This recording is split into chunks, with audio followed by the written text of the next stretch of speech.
Hey, everybody, and welcome to a famous Sunday episode of Superhero Speak. I'm your host, Dave. And I'm the other host, Don. And here we are on a Sunday night, the way things are meant to be. Right. And you're wearing a dressier shirt. I just noticed that. You had said you were wearing a red Yeah. shirt, but it's got a. I guess you had work today, huh? Yeah. I just got home about an hour ago, and I said, "Fuck it." I wanted to, pregame a little bit here with a couple beers. Didn't want to waste time with changing my clothes, so yes, here I am, wearing a All dress right. shirt that is the opposite color of my background. Me and you are switched. We've got the Optimus Yes. Prime theme going Yes. on, or Spider-Man. Always Optimus Prime. What are we talking about tonight? Well, we are going to be talking about the Warner Brothers bidding war that has started. We got V for Vendetta news, which I found fascinating. Yeah. Look what the cat dragged in. Yeah. Believe it or not, we have Star Trek news. We have Hunt for Ben Solo news. Yes. It just keeps on giving and giving, and Yep. a little bit of Man of Tomorrow, DCU news. So this would that sounds like a good amount of topics to talk about. What do you think? Sound good? Yeah. Oh, yeah. We got at least an hour in there. Absolutely. Let's go. All right. Well, and a quick announcement before we see how each other's weeks were, or last 3 days were. Right. We made the announcement on social media already, but I wanted to make sure I said it on the show for the foreseeable future. So at least until after the holidays, at this point, we were going to be a weekly show again, just here on Sunday nights. Due to work schedules for some and personal obligations for others, I have something a project that I have in the works, a personal project that I need to take care of, and I went, oh well, Wednesday nights is the night I can take care of some of that stuff. So yeah, hey, we were a weekly show for a long time, but I am planning to try to make some more content for the channel during the week. I actually am. I shared an idea with you today for a video I want to create to put on the channel. Hopefully, I will get that recorded this week and put up. Maybe I will put those up on Wednesdays in lieu of the live show. We shall see. And they're going to be shorter because short content is king here on YouTube. Unfortunately, we definitely have learned that over the past year or so. But with all that being, the attention span of the average human is shockingly low anymore, very much so. But with all that being said, how are you, sir? What is new with you since we last spoke? Yeah, well, like I said, work's crazy. I actually work 3 jobs right now, at least through the holiday season. Hence, the aforementioned schedule change there. And yeah, I'm working for Target now, which is funny because it's perfectly fine. It's just they don't know who I am, so the fact that they're just like, yeah, do you want to give this a try? And I was like, yeah, sure. And I'm just in doing it. I'm like, yeah, it's pretty intuitive. I got it. It's funny to always witness that because I'm way more capable than need be. But I am looking to make some holiday money and potentially score a Switch 2. So there's a little bit of strategery going on there. Outside of that, of course, I mentioned that been watching or rewatching X-Men 97 season 2, enjoying that. And, just, thinking X-Men being my favorite property, and I'm loving that show. We want to get the kids into it, right? And that's what we really, really need to do. And that show particularly is geared toward more of an older crowd, even though it is animation. So I'm just thinking, how do we bring this to the kids? And I said, you know what? I know exactly how, right? We got X-Men 97. Let's just flip that 9. Just flip that 9. And then here we go. We got X-Men 6-7. Let's just season 2, call it X-Men 6-7, and the kids are in. I didn't know he was going to do this, folks. Oh my god, that's perfect. Um, though everyone I know that works in education, so works with students, Yeah. really hate because it doesn't mean anything. They just say it. It doesn't mean anything. At least that's what they're telling the adults. Who knows? Maybe it means they're plotting world domination. But I am fully convinced that that whole phenomenon is because kids were smart enough to figure out, like, if we just say this random thing, we're gonna make people go ape shit trying to figure it out, and so they just possible. started doing it. That is what I believe the whole 6-7 movement is about. But yes, It, X-Men 6-7. see, I get the joke, and I'm not gonna push back on your humor. However, I will say that you know they might think 6-7 is old because it's older. It's from the '60s. Well, hey, Ancient listen, times. sure. But again, we could, how we talk about going back to the original five, X-Men, which was, True, have true. back in the 60s. So we could actually have an X-Men 67, and it makes sense, and maybe even bring the youngins in because they get to do the six. I know it's such a thing. Like, we just did a bingo thing at one of my jobs, and one of the bingo balls that was called was 067, and just the whole place. So, like, it was mostly grown-ups, but still everybody was like, oh. So there you go. That's how my life's been going. How about yours, Dave? Whew, what can I share? Uh, That's up to you, buddy. um, I don't know. It's been okay. One thing I didn't talk. Okay. Well, I mean, it's funny because I don't want to share too much, but like Right. over the past week, the girlfriend and I hit a rough patch, and we really weren't talking for a few days, and then yesterday we talked for a long time and worked a lot of stuff out, and then we actually got together today and had lunch and and uh, Mm-hmm.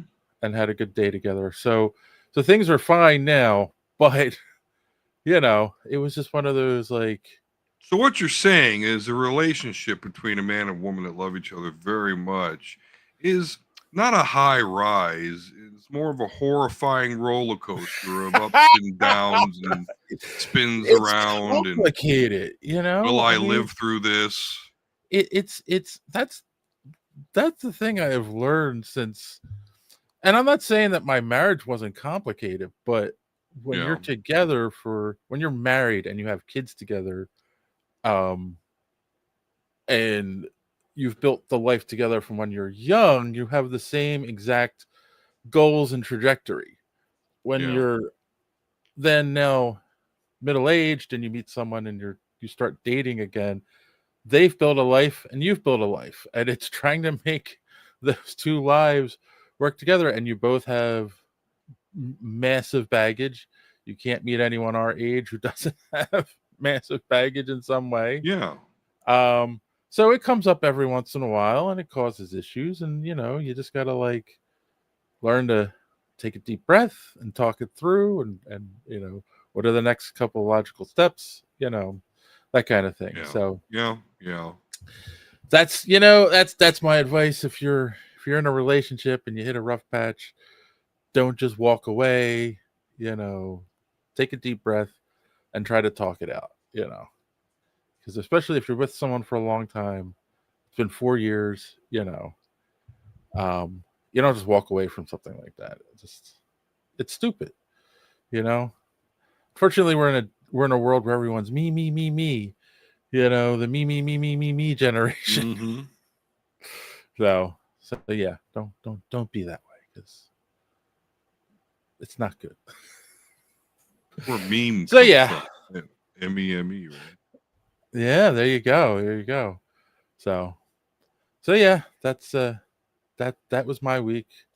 Work was work. I got a lot accomplished at work, but oh well. Okay.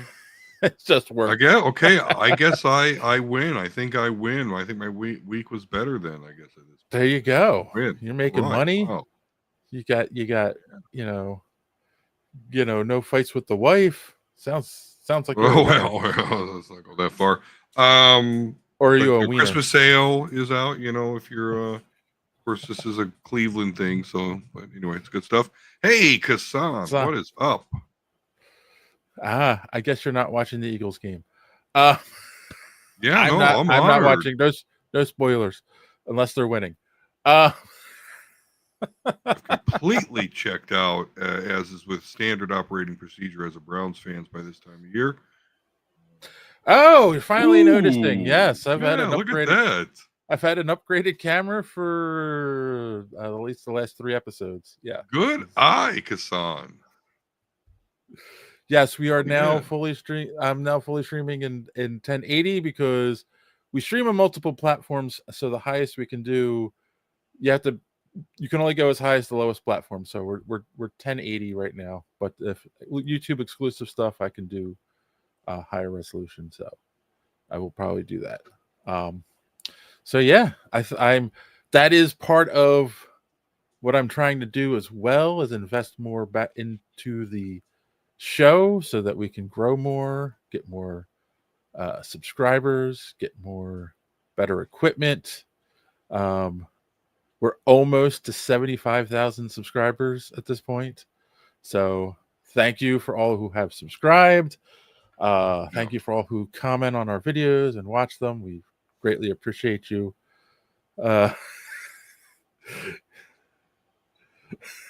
You look thinner. Is that a camera trick or are you losing weight?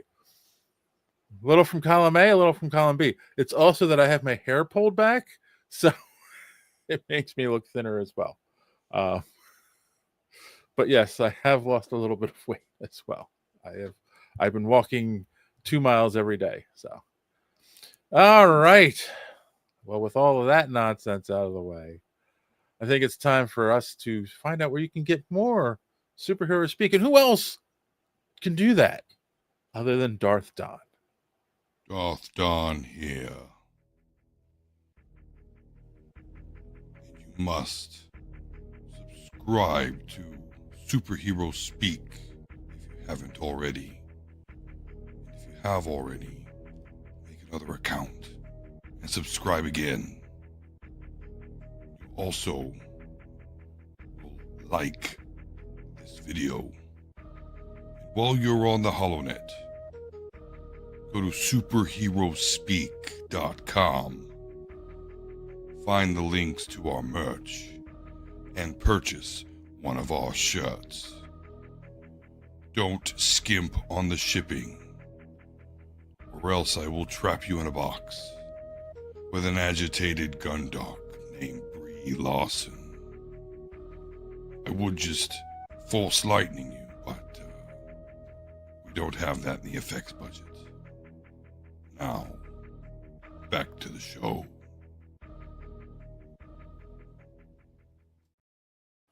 But if you keep subscribing and watching, we might eventually have it in the effects budget to do some force lightning. Because Brie Larson's getting too fat and doesn't want to eat anyway. So yeah, we got to come up with. Make sure you click that like button, hit that subscribe button, click that bell for notifications so you don't miss us when we come here live on Sunday nights.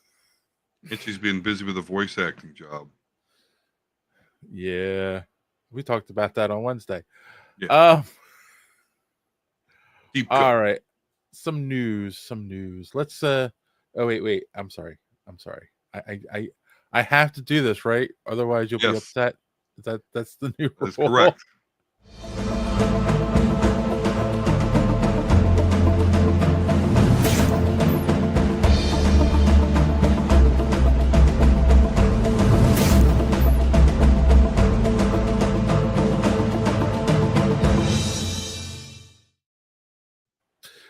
Happy now? Yes, very much. Okay. Thank you. All right. First up, we have All right, we got get it out of the way right away. So, in a recent interview, someone asked Ryan Johnson, who famously directed The Last Jedi, everyone's favorite Star Wars movie, what he thought about the whole Hunt for Ben Solo story, where the movie and they were making it and it got kiboshed and whatnot. And the most direct quote from the man was, "Take my money now." He's all behind the idea of making this movie. I think what I'm going to say is, if some Hollywood people who are involved with Star Wars get behind it, then hashtag save the hunt for Ben Solo might gain some steam. So if you wanna follow a hashtag that's gonna go somewhere and you can be on the winning team, then you should follow that. What do you think of Ryan Johnson and his love of this idea? Yeah, I mean, what do I think? I mean, for somebody that actually likes Rise of Skywalker and appreciates the commentary on the Jedi Order, hashtag Ryan is right is what I say there. And you So talk everything about a hashtag winning. to you now. Yes. You talk about winning team, and we should have probably included this in the news, but they are going to do an animated continuation of the Snyder Cut. So we talk about, maybe it's a misclick or something that it was late last night. But either way, you talk about winning team though, the Snyderverse guys, you gotta come over with us. You gotta come with that hashtag, bring your winning spirit, all the good work you've been doing with the Snyderverse. This is even more important. And it's probably gonna be good, like the Snyder. Actually, I like Snyderverse, but that would be the joke. I like Snyderverse. I know. Then now, how are they going to come to my side? After I just said that dumb thing. Now, yeah.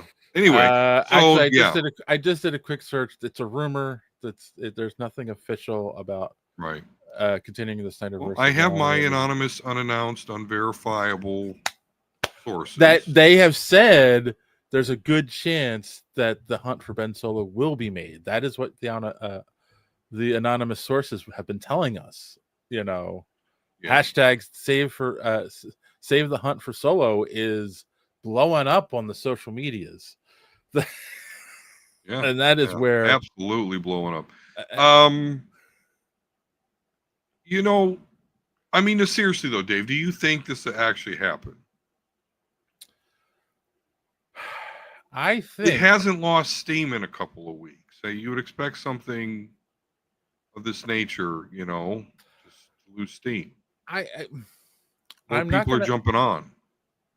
I am not going to make an official prediction at this point, but I do think if more people like Ryan Johnson jump on board, if more celebrities make comments, if the other actors that have been in the movies are like, "Hey, this is a good idea. They should do it," and their fans jump on board with it, then yeah, I think there's a chance it's going to happen. Okay. So we got to stoke up, John Boyega and I don't know, Oscar Isaac.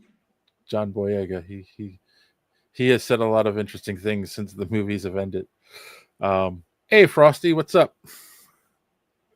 They're artists. Yes, they're temperamental. An animated serious superhero series from Warner Brothers is much needed. Well, we'll be talking about Warner Brothers in a little bit. We sort of have we have to be consistent. We ridiculed the Snyder bots for their incessant push online. Can we take the push to save Ben Solo seriously? Yes. Well, that's part of the joke. It's because it's what we want. That's what matters. Right. I'm willing to use them to get what I want. Okay. I haven't watched it yet. Kassan, and I've heard a lot of great things about it. The Frankenstein movie. Maybe we should. Maybe that's what we'll talk about next Sunday. Have a whole week to watch it, and eventually we'll be able to do that. so yeah, hopefully you know what? I would like to see it. You know what? It's also like you had said about the Snyderverse. It's like making an animated thing, you know? You could do it that way. I mean, yeah, we'd like to see it live action, but maybe they could do an animated Star Wars thing that uses the story, you know, at least make it if No. See, I disagree with that wholeheartedly, because not the whole, but most of the pool for this is you have Adam Driver. he could Like, do the no, I voice. don't. Who gives a shit? I want him acting. No, I disagree with that. No, this needs to be a movie. I love Star Wars animated stuff. Some of my favorite shit is Star Wars animated stuff, but this is bigger than that. This is the character, the actor. I disagree. I think it needs to be live action. All right, I'll give you that. The Snyderverse should be animated, but not the Hunt for Ben Solo. Should be live action. All right. So are you familiar with Jonathan Goldstein and John Francis Daly? They made the Dungeons and Dragons Honor Among Thieves movie, which we loved on this podcast. It was a very well done movie. I don't remember if you were. That might have still been. I was not. That was still on that John one. John and JD. It was one of those, like, we had no expectations going into it, and it was like, wow, this is a really good movie, good story, good action, good directing, blah blah. Well, those gentlemen are now in the works, working on a new Star Trek movie, which has nothing to do with any previous Star Trek property that has come before. So not original, not Next Generation, not Deep Space Nine, not Brave New Worlds. Abrams verse. Yeah, the Kelvin timeline. Which, it's funny that this announcement comes at the same time where it has been kind of officially stated a couple months ago. I think it was about a month ago, that the Kelvin timeline, so that's the J.J. Abrams Star Trek movies, are officially done. They're not going to make a fourth one. They're that version of the Enterprise is no more. Not to say that it's a good thing, but I'm also not surprised when it takes that long to get a sequel launched after your movie comes out. Like, I think it's been almost 10 years since the last one came out. So yeah, like, it's done. They've tried. I can't think of the actor's name who played Kirk. Was also in Wonder Woman. I can't remember his name either. I know exactly who you're talking about. Chris Pine. There you go. Yeah, he's one of the Chris's. Yeah. Yes, he's talked a couple times about, like, trying to get the movies going up again. And yes, thank you, Kassan. And it just never took off. So yeah. So as a Trekkie, because I'm not a Trekkie, I'm, to me, I'm like, I have Star Wars. Anyway, but as a Trekkie, what's your thoughts on, do you miss that now? What'd you call it? Kelvin? Did they really name that after, like, absolute zero Kelvin? Yes, because it has to do with I can't remember what the element's called. There's an element that they use for time travel that, and the time travel is what crystals, or no, that's their engine. That's their work. No, this is something that was introduced in the first movie, in the first Star Trek movie of this timeline, where Spock went back in time. Well, first the Kardashians went back in time, and then Spock followed them, and screwed up The the timeline. Kardashians. Who was it? Kim, Chloe? Who? Was it the Kardashians? Yeah. I can't remember. I No, don't oh know. my, That's the first I've heard of Kardashians in not Star Trek. Kardashian. It sounds like Kardashian, but anyway, these aliens go back in time, screw things up. They end up destroying Vulcan. It screws the entire timeline up. But even though they go back and change stuff, you still get Kirk, Spock, and McCoy on the Enterprise. It's just it's crazy because even like they changed the past where because Chris Hemsworth plays Captain Kirk's dad, and he dies shortly after Kirk is born, so he's raised without a father. That. He's raised without a father, but yet he still becomes the captain. Like he still goes down the same path. He still joins Starfleet, still becomes the captain of the Enterprise, and it's like really like okay. But anyway, that being said, they made a lot of mistakes with it, like making Khan the villain in the second movie and trying to like say, "Oh, it's not Khan, and then it was so obvious was. I think that was a huge mistake. I think a lot of the stuff they've done on Discovery, is that the or the Paramount Plus? That's it. Those shows. Star Trek Discovery was a huge misstep for the franchise in general. I've heard Brave New Worlds is okay, but and they reintroduced Kirk again with a different actor on those shows, and Spock with a different actor in those shows. And they're just doing whatever they want with the timeline at this point. And I kind of feel like that's the big mistake. Whenever they try to go back in time with Star Trek, I feel like they screw things up, right? Because like, don't tell those stories. We don't need those stories. We had the original series. They're the oldest stories we need. We don't need anything before that. We don't need to know the introduction and everything. In fact, I think Enterprise was also a huge mistake because I don't know if you ever watched any of that stuff, but wasn't the Spock what's Spock's race? It starts with a V. Yeah, it didn't have a hot Vulcan chick in it. Yes, but at the end of the series, the big reveal is that it was a holodeck simulation the whole time. Oh my God, are you serious? Oh, in the last episode, you hear computer end simulation, and it's Riker and Deanna Troi sitting there, and they were talking about like, so that's what happened. Well, that's what we believed happened, and that's what the records show. And it was just like, seriously. So they left it open where like maybe that's what happened, maybe that isn't what happened, but it was just bad. Like, it was really bad. And because it was now like, I want the Kardashians back. Now I want the Kardashians in Star Trek with communications offer Caitlyn Jenner, and I'm so lucky to be a Star Wars fan. Okay, wait a minute.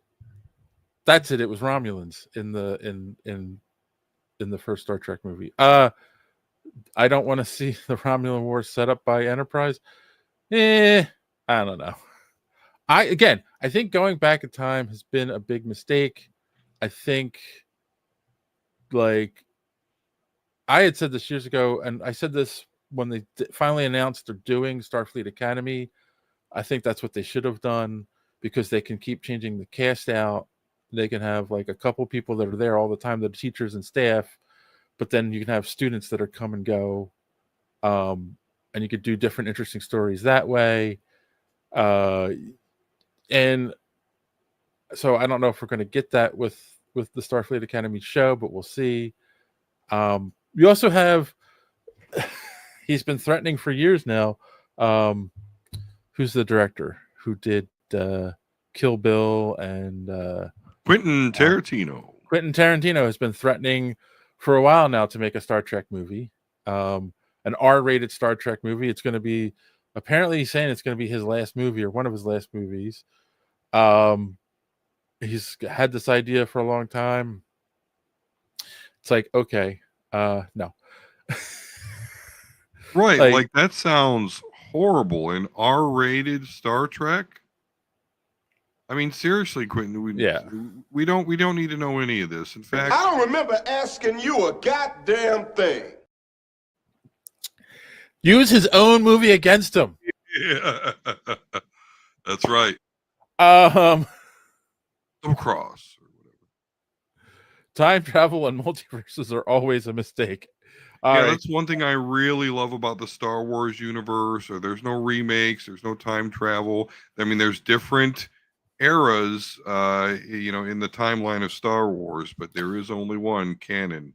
And the thing is, and I did not watch the whole thing, and I will go back and finish it. But like Picard, a lot of people like Picard, but a lot of people love the last season of Picard because what's the last season? Oh, the whole crew gets back together again from the Next Generation and for one last adventure on the Enterprise, and it's like, and then people, because someone asked, well, what if they rebooted the Next Generation? It's like, no, we got our love letter, we got our goodbye in the last season of Picard.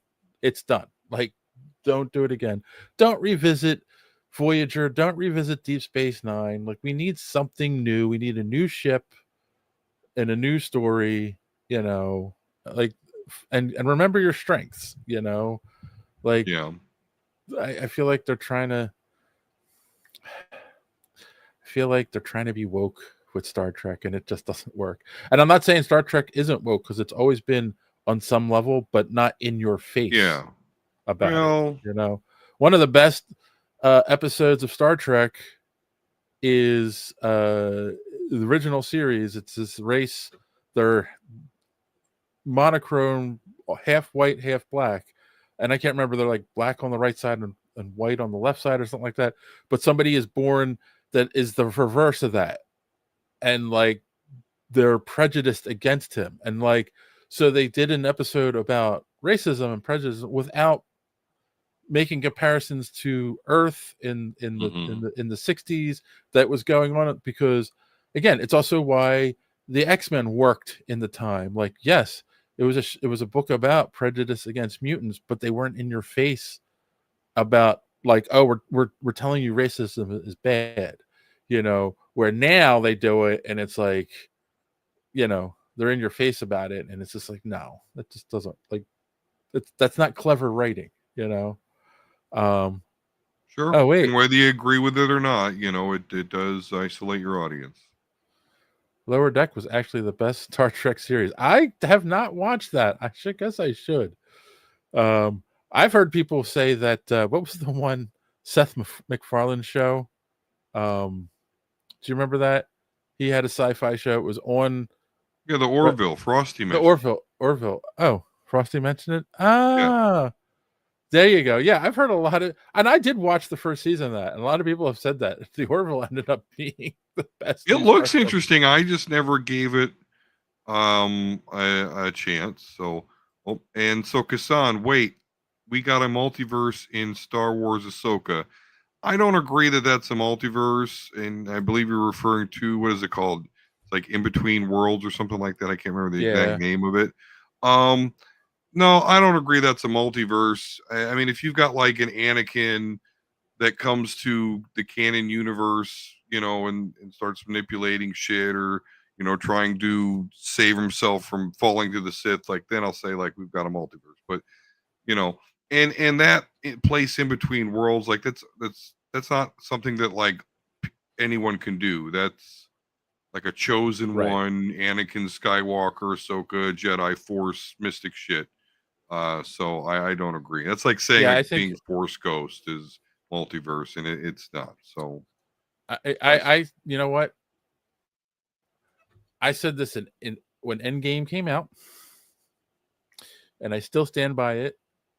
The biggest mistake they made in the MCU was introducing time travel, and introducing it in a way where like anyone can do it at any time. There's nothing to stop them from doing it again.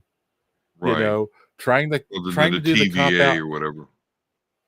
Trying to do the cop out of, well, if you go in the past, it doesn't change the future or whatever, because they've already gone against that in the Deadpool movies and everything. So, yeah, like it's just the whim of the writer, and I hope that they get rid of it, like officially, like something happens in Doomsday that like shatters the idea of time travel. It's no longer possible.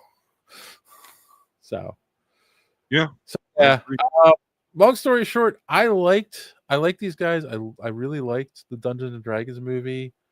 I'm I gonna, thought it was very cool and referential to yes, Dungeons and Dragons itself. I thought very some of the respectful writing was to a it. little bit, yeah, I would absolutely agree. I thought some of the character writing was a little bit big, but I did enjoy the movie. I thought it was funny, and Yeah, again, I thought it was a great homage to the actual game of Dungeons and Dragons. So, with that said, we could be hopeful that he will pay great homages right. to Star Trek or With the it, original. right, Whatever. without screwing over fans. Because Mhm. again, I've said this too, that J.J. Abrams kind of turned Star Trek into Star Wars in some ways, made it more like the chase scenes and the action. Like Star Trek was never that, and like I get it. Star Trek is not for everyone. It's very cerebral. There are things about it that people don't like. Yeah, I just remember people standing in hallways. Maybe there's a window, so you see some stars, going about. But yeah, always some sort of conversation, and even on the bridge, on screen, and they have some sort of dialogue. Like, yeah, you're right. It was not a whole lot of action. You see some phasers and stuff coming off the Enterprise or whatever, maybe some torpedo action, Right. but very, very chess-like in the resolution of its battles. So, agreed. All right. Well, the wrap. Let's move on. Sorry.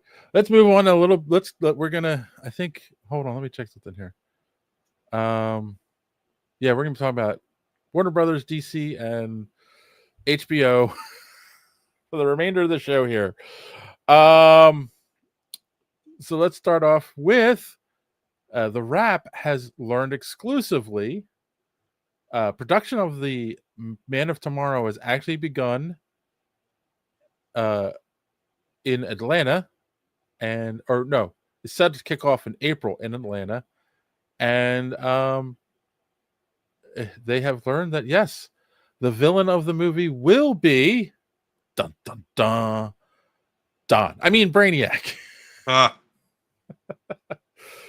You're the brainy one of the bunch. yeah. So I think this is no surprise to anyone. I kind of feel like it makes the most sense for it feels like the story that they're going to set up, where who would Superman and Lex have to team up together to fight? Like, they've done Doomsday so poorly. I don't think they're going to jump on the Doomsday. Again, real quick, the fans, true Superman fans, have wanted Brainiac since I want to say the 1978 Superman movie came out. So yeah, are you excited for this news? Are you shocked? Are you just like, eh? I'm really just like, because we've talked about it. Yeah. I feel this was already telegraphed. So to even like, with the Wrap, like exclusive, like, So, and I said on other shows like J.J. Abrams really is out there with all his info. So stuff like this it doesn't have that panache of not really knowing it's going to happen. Correction, James Gunn. What did I say? You said J.J. Abrams. Oh, I'm still stuck on the Star Trek story. Yes, James Gunn, indeed. So it is what it is. This is it's almost not news. Yeah. But I know that I'm the one that sent it to you because it's like, okay, well, let's at least confirm it. And that's cool. We'll see what happens. I know I talk junk about Smallville all the time, but there are parts of that show that I did catch that I enjoyed. And one of them that was actually starting to pique my interest was when Brainiac was starting to do shit in Smallville. You know, he was that like poorly CGI'd black sludge creature, but still, it was pretty cool. And he was I don't know the actor's name, but I know he played Spike in Buffy, which we reported on last show. As James apparently is Marston. there you go, James Marston. He was all the rage in the early 2000s. Yes, he was. So there you go. So yeah, I mean, exciting. It's meh because it's telegraphed like a professional wrestler's finishing move.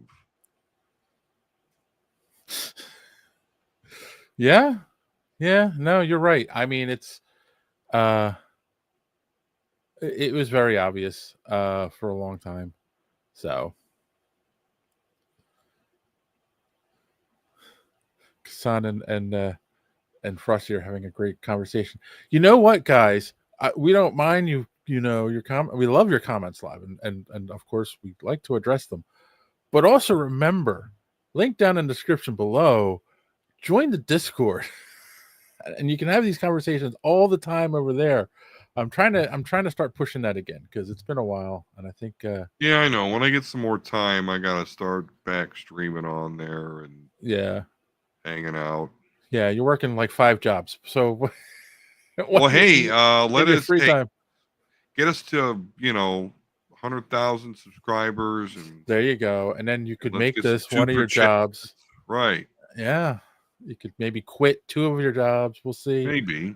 So, all right. So something James Gunn and Peter Safran are also working on over at DC Studios. Apparently, it has come out that the classic comic book story, which had a movie back in 2006, V for Vendetta, will be getting the HBO Max or HBO, whatever I don't know what the channel's called at this point.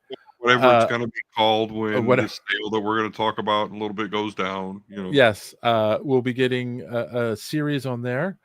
It is not known at this time if they're just adapting the comic book story into like a mini series or if they're going to do like what they did with Watchmen, where they do like a before Watchmen and before V for Vendetta.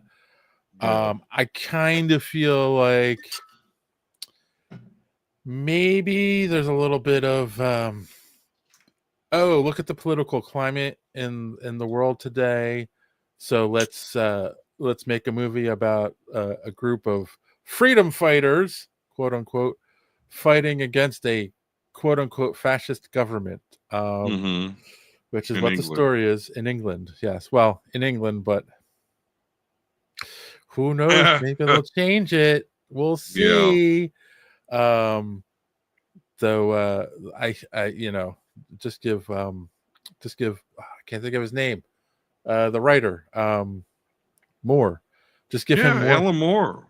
Just give Alan Moore to complain about, because he loves when his stuff gets adapted and he can get back in the spotlight for a couple weeks complaining about it.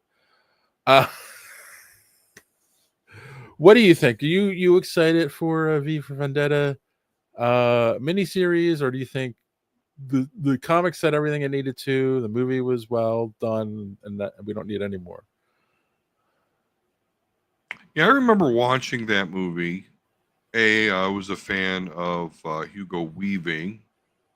This was the time during the Lord of the Rings and the Matrix were still in the greater lexicon of pop culture. And this was adapted from a comic book, which at the time was not as a prolific thing as it is today with the MCU, in its, well, I'd say prime, but its prime was about 5 years ago. Anywho, so I checked it out and I liked it. I thought it was a pretty good story. I didn't go crazy over it. And I absolutely agree with you that because of the political climate that we find ourselves in today, that they would find it an opportune time to put light back on the story. Mm-hmm. But even more so than that, I really do, no pun intended, marvel at Alan Moore. You know, I really would be, I would struggle to name a lot more prolific writers than he. And I say that because I'm not even a real big fan of his writing, but Swamp Thing, you mentioned The Watchmen, which is all him. Mm-hmm. Now V for Vendetta. Like, there really is no, I mean, what just a great figure in the history of comic books and storytelling. Yeah. And to have his stuff become major motion pictures and shows, but yet he's so bitter about the whole fucking thing. Really goes back to the Jim Shooter stuff we talked about last week. So Yeah. check that out, Kassan, if you haven't already. It should be a discussion you enjoy, and I do know that you, like others, struggle to go back to shows that you haven't seen live, but you should definitely do that. But yeah, no, I mean, I'm really in awe at like how big of a piece of the Mount Rushmore of comic book history Alan Moore is. But yet he's not out there, Jim, Stan Leeing it up, So Kassan asks, why is he bitter? He didn't get a cut of the royalties. Well, I got an example if you need one of how he got screwed. Well, I was going to say, I think number one, a lot of those works are considered works for hire. So technically they don't legally owe him royalties when they adapt the stories. I think he did get some money for the Watchmen movie, but I don't think he got anything for the Watchmen series, and I don't think he got anything for this movie, V for Vendetta, but I could be wrong on that. But his bitterness really stems from he views himself as a comic book writer, like a pure comic book writer, and how his stories are written specifically for the medium of comics. So to make them into a movie or a TV show is ruining the integrity of the story. Like a good example is in the Watchmen movie. There is the first off, there's the files. Like when you read the different issues of the books, there's the diary from the Minutemen. Is that what they're called? I can't remember. Like it was the files from the old team, and like talking about the history of how the Watchmen got to where they were. And then on top, and then there's this other story that's intermixed, which is the pirate comic, which that story is a separate story but intertwines with what's going on in the real world. So it's a very deep and complex story that really can only be told in comics, and they kind of just threw some of that stuff away just to tell the story of the Watchmen in the movie. So on one hand, I get his point about the medium, but on the other, it's like, well, you should be happy that someone loves your story enough they want to adapt it. And I also think like they ask him to be a consultant on these things, and he turns it down all the time too, because again, he's like, these are comic stories, they shouldn't be made into TVs and movies. But what was the example that you had about his I mean, with the Watchmen, yes, he wrote that, but of course DC had the rights, and his contract was structured so that once they were done with their run, that the rights would revert back to him. But when it came time for the run to end, they just kept fucking reprinting them. Yep. So that the rights wouldn't revert back to to him. That's why they he got them, but it took fucking forever. He missed No, out because on I think that's a lot part of of that's why they did all those separate Watchmen comics too. They did the 0 Hour thing and brought the Watchmen into the DC universe and all that, like, because they want to go, these are our characters and we can do what we want them. I think that's also kind of did that so they could do the Watchmen TV show. So yeah. but again, I mean, you could say like, hey, he signed the contract, but just understand that back in the day, though, it really was the norm for like, okay, it has its run, and then we're done. And, so loophole. I agree with Kassan. Did say he thinks he would expect it to be more a prequel like the House of Dragon. I think so too. I think it's tough to say, right? Because what was it? 2006 was the movie. So it's been they're so reboot happy. Like Oh yeah. I'm telling you right now, this Harry Potter reboot is the stupidest thing. Because I thought it was going to be some kind of like continuation or some kind of side story. No, they're just redoing the books as a series, and it's just like, why? No one's going to watch them. Everyone's just going to compare them to the Daniel Craig, not exactly the movies. Yeah. It's just and it goes back to it's the same idea as with the comics. We got to keep making stuff with this property so we can keep the property. And we don't have anything else new other than there's the play that she wrote that is being performed in the West End. Why they're not adapting that into a movie, and I can't remember what it's called, but it's a continuation of the Harry Potter story where they're adults, and she wrote it, her being J.K. Rowling. And I mean, maybe she didn't give the rights to this one to Warner Brothers. I don't know the story of why that hasn't been adapted, like, because it's not a book. Like, if you buy the quote unquote book, it's the play, it's written as a play, so but like, so I guess they don't have the rights, so they're like, okay, well, we have the rights to the books, so we're just going to redo those. So okay, what does Kassan say here real quick? I'm split on Harry Potter. So many younger folks have been exposed to Harry Potter. It's like rebooting Superman for this generation, even though the first one from the 70s was good.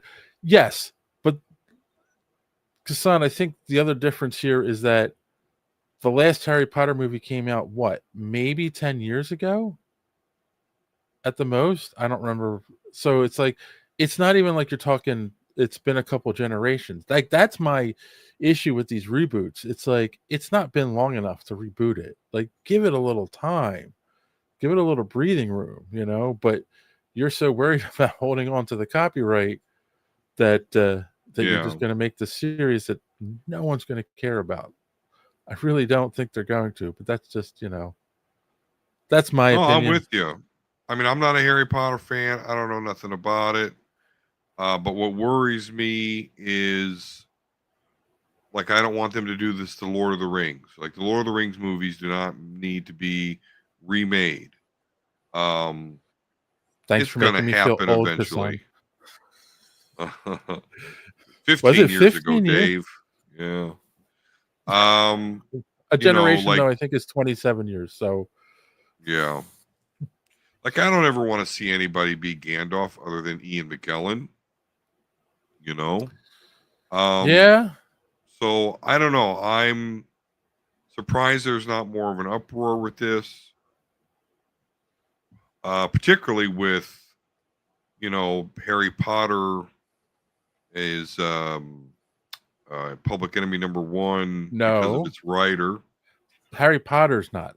That's Harry Potter's not, but that's one of the things I love about, sorry, the woke warriors. It's like, well, I still love Harry Potter. I just don't like her. It's like, yeah, okay, you're so strong in your convictions there, yeah.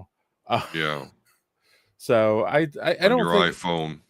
I think people are gonna watch it. I don't know. I think it's too soon. Oh yeah, it's way too soon. Way too fucking soon. There's nothing. Again, I've only seen a little bit of the movies, but there's not like no major effects, crappy shit that they need to overhaul at this point. Wait, what is this? Dave, that argument would mean that we shouldn't get an X-Men movie. Well, I'm not ready to reboot the X-Men universe, but that's what they're going to do. But the guy sitting next to me here, that's all he cares. So I'm not going to say anything ill up against the X-Men. All right. Not. So long story short, we'll have to follow this one and see what they say it's going to be. Like, all we know is they announced they're going to make this, but there hasn't been any clear like. Oh no, you did not reference. Sorry, X-Men: The Last Stand. Why would you if Gassan? If your argument is that the X-Men don't need a reboot, do not mention this movie ever, because that is by far the strongest piece of evidence. And wait, so you're saying that the X-Men series ended at The Last Stand? I mean, which technically, right? Technically, the last X-Men movie was Deadpool Wolverine that came out last year. So, yeah. Which I don't mind that X-Men universe. So, in that respect, yeah, we don't need to reboot it. Just go there. Anywho. I get what you're saying. You're going by Kassan says he's going by time lapse. I get that, but like they have made Days of Future Past undid that whole movie though. No, this is true. So technically, it was rebooted. Yeah. All right. Keep up, Kassan. I'm just joking. All right. He's a smart motherfucker. So I want to lay some. We're gonna move on, and I'm gonna lay out a couple of facts real quick before we get into this. So, frequently asked questions. Back in 1903, Harry, Albert, Sam, and Jack were the sons of a Polish Jewish immigrants who started a movie business by opening a theater in Pennsylvania in 1903. Okay. They officially established the Warner Brothers Inc. in 1923 after a successful run of films, which was centered by their 1927 introduction of the first feature-length talking picture, The Jazz Singer. All right. And since then, in 1990, they've merged with Time. It became Time Warner. I think everyone remembers that. We used to get all those Time Warner book series that came out at that time. We would get those infomercials. Right. If you're not as old as me, you probably don't remember them. And then in 2018, there was the famous. This timeline is missing something. In the early 2000s, they merged with AOL, and that lasted. Right, AOL Time Warner. AOL Time Warner, that lasted, I think, a decade. Then they separated from them. And then in 2018, they merged with AT&T. AT&T acquired Time Warner for $85.4 billion at the time, becoming the Warner Media Company. And then in 2022, Discovery bought them after AT&T spun them off as a separate company, Warner Media. So now they're currently Warner Brothers Discovery. Boy, they've been a little whore of the industry, huh? Well, I bring this all up because I feel like, and maybe I'm wrong, that Warner Brothers should be taught in business school as an example of a company that can be one of the worst managed companies on the planet, and yet due to the luck of the IPs, as we talked about on Wednesday, that they have acquired, have been able to survive for a long time. Sure. I don't understand how a company that, like, those Harry Potter movies made an insane amount of money. So how they can't be successful with that pile of cash they made from those movies. Every time they make a Batman movie, they make a pile of cash, and yet they keep making stinkers and bad decisions. And so now here we are. We talked about the Paramount had made a bid to buy them. It was rejected. And now Paramount, Comcast, Netflix, and uh, uh who was the other one? YouTube. I've heard there's rumors YouTube is even making bids. So there's a bidding war currently going on to buy Warner Brothers. And this is insane. And it's insane for several reasons. One, I am 99% sure that at least Paramount and Comcast, definitely Paramount, maybe Comcast, are only interested in buying them for the DC, the Harry Potter, the whatever huge IP that they own, like especially Paramount, because they are a movie company. They're not looking to buy a production house to make movies, because they are a production house that makes movies. They're going to be like, we just want the rights to make Harry Potter stuff. We want the rights to make, a Justice League movie. So, keep it away from Amazon. Well, they bought MGM, so Amazon's good right now. They bought a movie studio. So what do you think? Let's just say out of those four, we'll include YouTube, because even though it's not confirmed in that article, I did see somewhere else that YouTube is in the bidding war.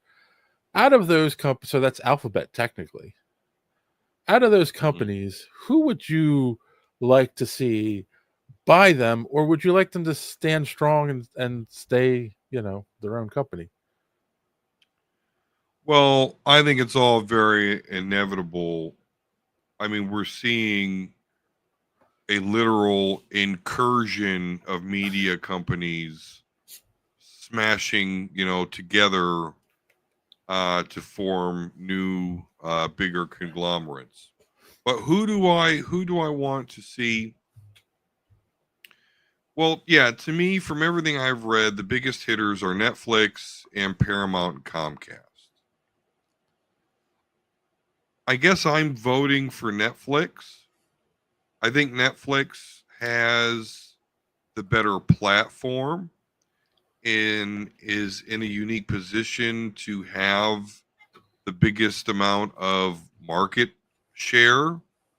So I think that overall it really could take advantage of being able to make DC, aka Batman and Superman shit, as well as the Harry Potter. But in reading articles, that may be a problem, because when this deal goes down, it's going to be scrutinized by the government, which is currently conservative right now, and Netflix is not. So that has to be considered in this deal. Although I would pick Netflix, and I bet you WB would too, because I bet you they can offer the most, but it could be shot down by the government, which could make it an unattractive offer.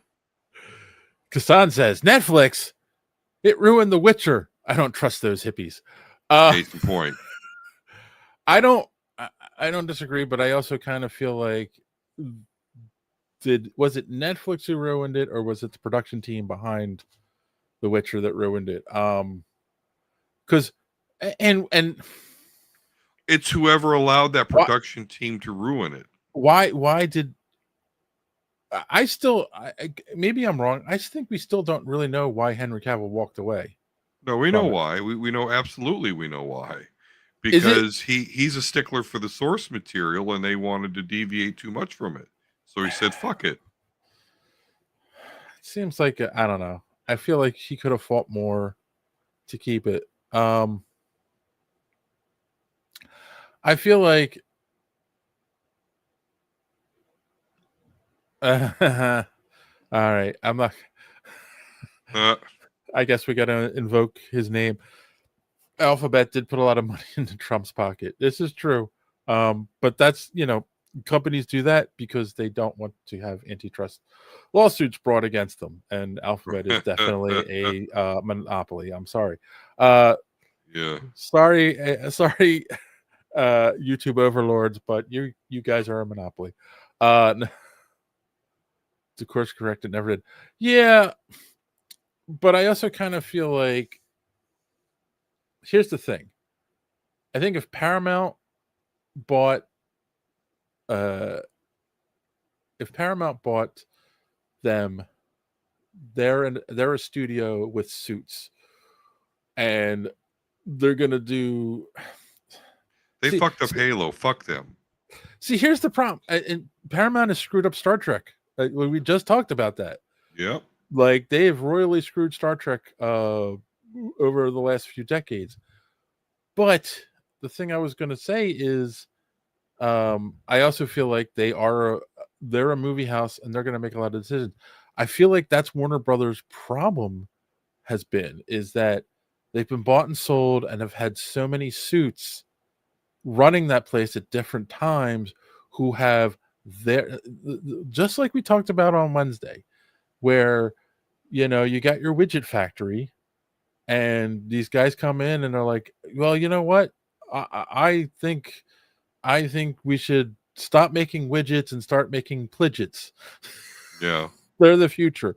Or start making thingamabobs because widgets are done. Thingamabobs are the future.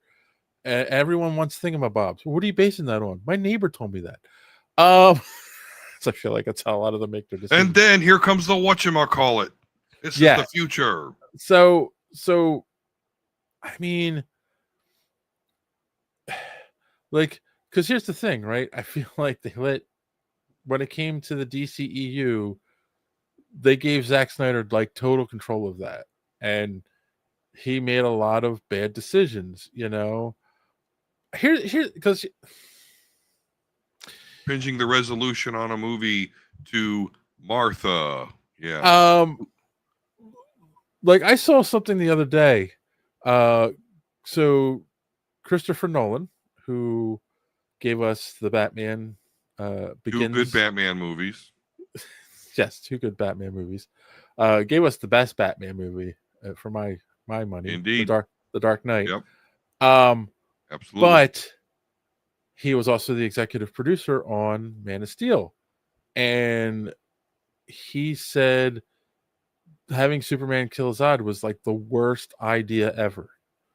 And Zack Snyder's like, no, I can make it work. And he's like, no, this is not going to work. It's going to backfire you. It's going to blow up in your face. No. And come on, it's the most controversial decision that's ever been done in cinematic history. And it's not even the fact that he killed him, it's the brutal way he kills him, and doesn't even try anything else. He just snaps his neck, and there's so many people that are torn on it, and I feel like the people that are torn out on is true Superman fans didn't like it, and people who like the dark Superman love it, and that's like the splitting point for the whole thing. But that being said, is that the people in charge of Warner Brothers at that time let him do that, even though the guy who made their very successful Batman movies was like, this isn't a good idea. And no one else stepped in and said, hey, you know what? If Chris is thinking this is a bad idea, don't do it. But he did it anyway, and they didn't stop him. And it was just one bad decision after another. And now, but like, and I'm going off on a tangent here, but the other thing I wanted to point out about that is there were so many people who watched who work for DC Comics, uh, Jim Lee being one of them, a bunch of writers and artists who are like, "Oh, this is so great!" Brian Michael Bendis. Like you hear these stories about they got a viewing of it, and like then these quotes come out like, "Oh, it was the great movie. It's one of the best things I've ever seen." Oh, well, if these guys are saying it's good, it must be good. And then you go see the movie and you're like, huh? You know, especially Batman v Superman and Justice League. It was just like, Then the thought creeps into your head, oh, wait, those guys that said that were friends of the guy that made this. right, They may have right. been biased. So, and you know, the other thing is like those guys are now, in a way, sometimes the money people too. Mm-hmm. So what I'm getting at is that like now throwing in companies that are new companies with their own ideas on top of this, I don't see it being good. I feel like, and this is what I'm getting at is I feel like, and I get your guys' argument about Netflix, but I feel like at the heart, Netflix is more of a distribution company. They are like, if it's not an original production by that, like what I feel like is they would buy them and leave Warner Brothers as is for the most part, and let them produce what they're producing, and they would be the distributor of it, where they would get the rights for anything, like anything that was going to go to HBO Max is now going to be on Netflix. All the Discovery crap will now be on Netflix, and they'll get a huge boost in their content and get an influx of subscribers, which is going to boost their money. And then they're going to turn around, okay, you guys keep making the DCU the way you're doing it. You want to reboot Harry Potter? You keep doing it, you know, as long as we're getting the content and we're making the money, that's all that matters to us. I do think at some point they will get involved and be the ones who want to make the stuff. But I think at first they'll let them cook how they're cooking. I feel Paramount will jump in right away and go, Superman wasn't woke enough. In the next movie, he's transgender. Or he has a gay lover, you know, something like that. I'm sorry. Oh my Lord. I maybe I went off the deep end there, but you know, like I just feel like because that's what they did to Star Trek. Like they did stuff to it to make it quote unquote woke, and it's gone terrible. And well, listen, if you are pitting Netflix against Paramount, for me, Netflix are the people that brought us the Voltron reboot, the Castlevania series, the animated series. Paramount brought us a shitty Halo, and by your judgment, Star Trek series. So I just trust Netflix a whole lot more. Or Kassan's right. Superman reveals he's a furry. This is a good argument too. Axing overlapping duties saves money. So, and I think I feel like, yes, at the end of the day, like at the end of it, eventually they will take over a lot of the production stuff. But at first, if they're creating content and it's bringing them in money, they're going to be like, okay. I feel like Paramount's going to jump on right away because they're going to be like, well, our ideas are better. And Superman would become Super Them. Super They Them. Comcast and Xfinity, I don't know, like, because I don't know what they're. I feel they're trying to claw to cable, like bringing cable back. Yeah. You know? So yeah. I don't see. I don't see them being a serious enough player. Yeah, and then YouTube, you know, I mean, although YouTube did just get ESPN back. Yeah, so, and Google's got a lot of money. Alphabet has a lot of money. So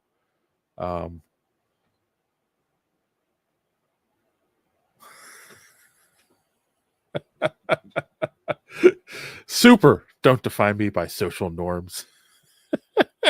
I'm not Superman. I'm Super Zazer. Get it right, Luthor. If they make Warner Brothers animated stuff only, I trust that part to Netflix. Yeah.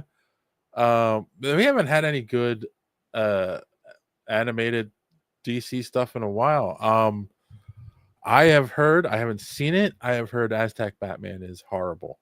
Like, just It has to be. it's like one of the worst things ever, because it's not like Bruce Wayne. It's just it takes place in, ancient America and South America, right? South America, and it's just some tribesman whose father's the chief of the tribe, and he gets killed by conquistadors, and their symbol a symbol that they have is a bat, so he takes on the symbol of the bat, and blah blah blah blah. And it's just like, that just sounds stupid. Like, I don't care. That's not Batman. That's not the story of Batman. I don't want that. Yeah. So yeah, like, that's the only thing I hope, is that someone buys them and they start making good animated stuff again. I mean, I know you didn't care for it. I liked Creature Commandos. So if Saffron wants to start making more stuff that's not even necessarily tied to the DCU, go back to making their good animated stuff. Like, that would be good. Bring me Batman God Emperor 40K. Maybe. All right. I don't know what that is, but it sounds incredible. So we'll see. I mean, obviously, we'll keep following the story and see where it ends up. But I still stick by, like, they're a lucky company, And again, it's also a legacy thing. Well, it's like, just like, imagine, here's how, like, because you're right. It's all about the IPs. It's all about the fact that they own Superman, Batman, Harry Potter, maybe throw Bugs Bunny in there. Yeah. Don't they do the Wicked shit now, right? Yeah. Wizard of Oz stuff. So, like, just imagine being like a completely inept, illiterate, just kind of mentally handicapped gentleman, but you discovered a well of fresh water in a desert. You're always going to be in demand as long as you know how to put the water in the cup. It's like, yeah. I mean, that's just the thing. It's like, I mean, obviously, early on, Warner Brothers made a lot of good decisions with some of the IP that they bought, buying DC Comics, all of those kinds of things. Like, that was all good for them. In the 90s or early 2000s, when they got I think it was the 90s, when they got the rights to Harry Potter. Harry Potter did not exist in the 90s. I'm sorry. Didn't? Right? I think the first book came out in the 90s. Okay. I could be wrong. Well, I wasn't on the cutting edge of Harry Potter. You didn't have a young daughter back in the early 2000s. I did not. Let's see. Kassan with the nice get back. Batman in the Warhammer 40K universe. 1997 is when the first book came out. So yeah. I was still in high school. Thank you for making me feel old.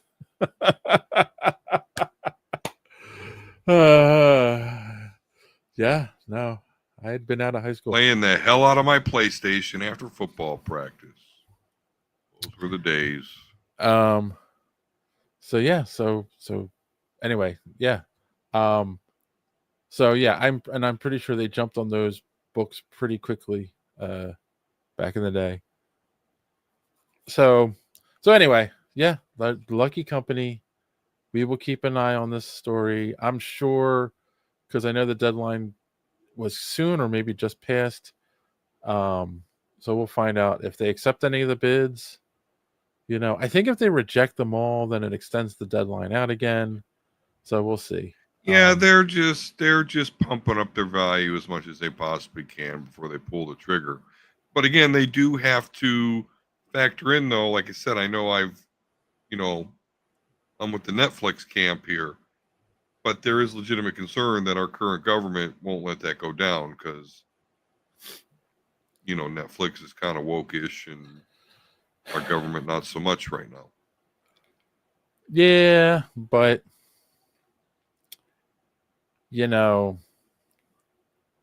TikTok is supposed to be banned. TikTok. Trump said, "Oh, we're going to ban it and put a law in place," and then went, we'll hold off. It's like, so you pay him enough compliments, you put enough money in his back pocket. So we'll see. There you go. I don't, so I heard this actually just either yesterday or the day before. At the end of the day, in his heart, Trump's a businessman. Like he was he made his money in real estate over many decades. He's made many deals, so that's where his heart really is doing business and whatnot. So if he you got to give it to him. We have thought his hair is ridiculous since like the early 80s, and he's never deviated. So what I'm gonna say is, if he thinks it makes sense business wise, so that Warner Brothers can continue on in spirit and it could continue having jobs for Americans and making money for America, he'll allow it. If there's a chance where they don't get bought out, they go under, which I find hard to believe right now. Too big to fail. Yeah. I mean, come on. You're right. The Wicked movies, and they got that one coming out. See, that's another thing. Like Superman did it, but I guarantee that the second Wicked movie is going to make a bunch of money because the first one did, and then they're going to be like, "Oh, our value just went up a little." So, yeah. What's Kassan saying here? You guys have to cover secret levels for one of your episodes. So many. He has been talking about this for a while. He has. All right. Well, we'll consider it once we're at 100,000. We'll super chats going.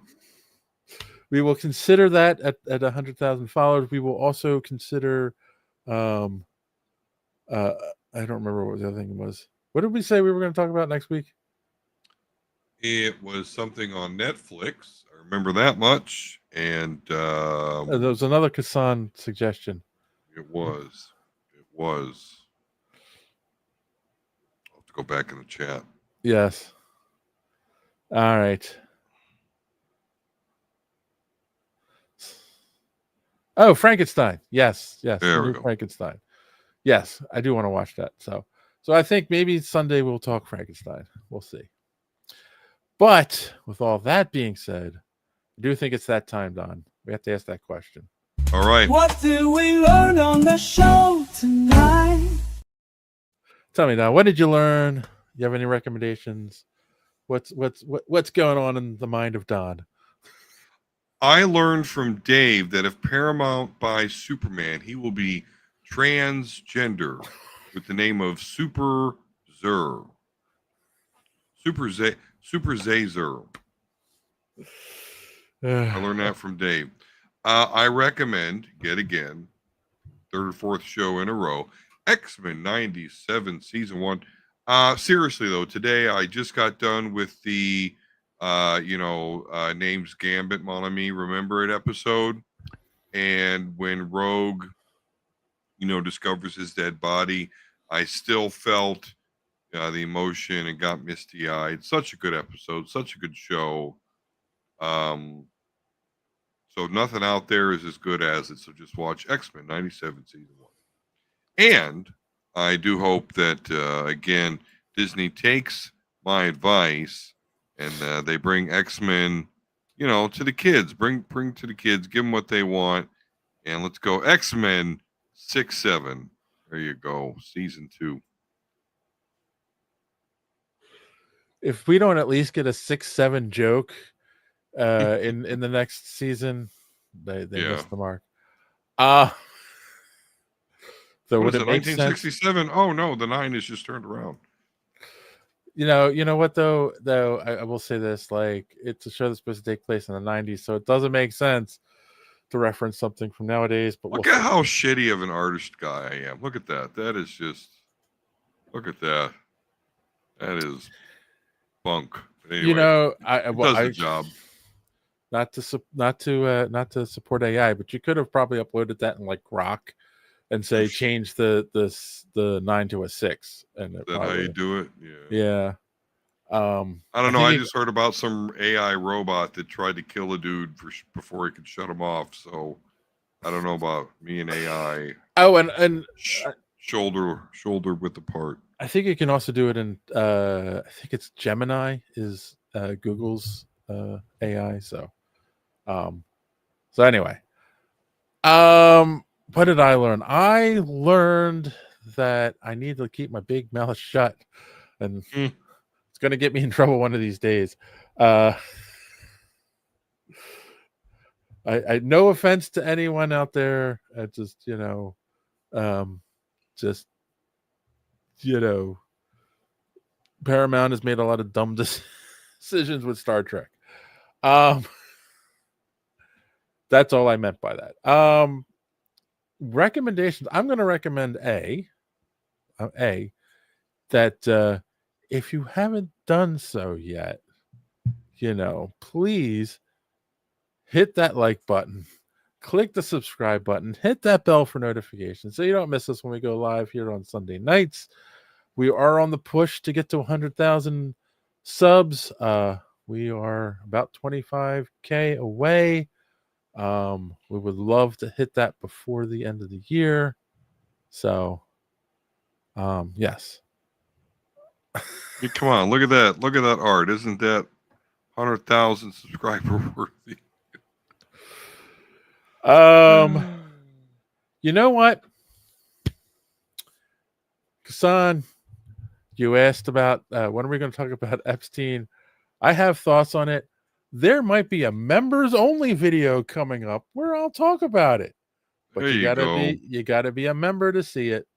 I'm gonna start work since we're doing this weekly now again. I'm gonna start trying to put more content on the channel, and I'm gonna try to put out a members only video at least once a month going forward. And the members only video is going to be stuff that we will not talk about on the regular videos and the regular show because it could get us canceled. But if you're willing to pay money to watch it, you're not going to cancel us. I also, and if you are willing to pay money and still want us canceled, well, that's just funny as hell, and I'd like to see that. Yeah. One of my favorite comedians is Jimmy Carr, and like one of the things he does is he does a lot of crowd work where he wants people to heckle him, and then he responds to the heckles. And he's very quick and stuff.